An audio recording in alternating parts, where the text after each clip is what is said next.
உங்கள் favourite TV ஷோக்களை இனி miss பண்ண தேவையில்லை. ZEE5 இல் முற்றிலும் இலவசமாக காணுங்கள். இங்கேயும் எப்பொழுதும். வாமா மருமகளே. எதுக்கு மாமா புது புடவையெல்லாம் கட்டி ரெடியாக சொன்னீங்க? எல்லாம் நல்ல விஷயம்தாம்மா. இன்னைக்கு நீயும் சீனுவும் வாழ்க்கையை ஆரம்பிக்க போறீங்க. புரியல மாமா. அம்மாடி, இன்னைக்கு வீட்டுல விசேஷம் எல்லாம் நடந்திருக்கு. முகூர்த்த நாள் வேற. அதான் எல்லா ஏற்பாடும் பண்ணிட்டேன். அது எப்படி சொல்றது? காலா காலத்துல எங்களுக்கு ஒரு பேர குழந்தை வேண்டாமாமா?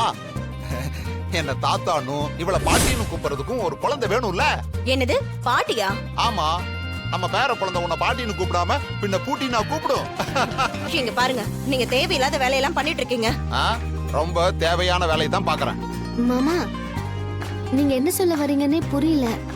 நீதான் நம்ம இவகிட்ட சேலஞ்ச் எல்லாம் பண்ணி வச்சிருக்க. சீக்கிரம் எங்களுக்கு ஒரு பேர குழந்தை பெத்து கொடுப்பேன்னு. அம்மாடி, நீ ரூமுக்கு போ, எல்லாம் உனக்கு புரியும். போ போ போ போ.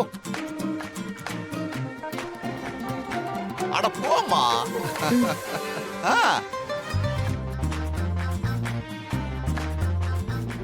அண்ணே, இதுக்கெல்லாம் நேரம் காலம் பார்க்காம நீங்களே முடிவு பண்ணா எப்படி? அதெல்லாம் பார்த்தாச்சு தங்கச்சி, எல்லாம் நல்ல நேரம் தான். இந்த வீட்ல சீக்கிரம் குழந்தை அப்படியே துள்ளி குதிச்சு விளையாட போகுது. நீங்க எந்த எண்ணத்துல இதெல்லாம் செய்யறீங்கன்னு தெரியும். ஆனா நீங்க நினைக்கிறது எதுவுமே நடக்காது. என் பையன் இதுக்கெல்லாம் ஒத்துக்கவே மாட்டான். அடி போடி. ஒரு ஆம்பளை என்ன வேணாலும் கோவப்பட்டு கத்தலாம். ஆனா இந்த விஷயத்துல பொட்டி பாம்பாட்ட அடங்கிடுவாங்க. ஏதோ தேவதைக்கு மயங்கின ஒரு முனிவர் பேரு தேவதாஸ் தானே? அது விஸ்வாமித்ரர். ஆமாமா, அவரேதான் அவரேதான். அந்த கதையெல்லாம் கேட்டிருக்கீங்கல்ல? ZEE5 ஆப்பை டவுன்லோட் செய்து அனைத்து எபிசோடுகளையும் இலவசமாக பாருங்க.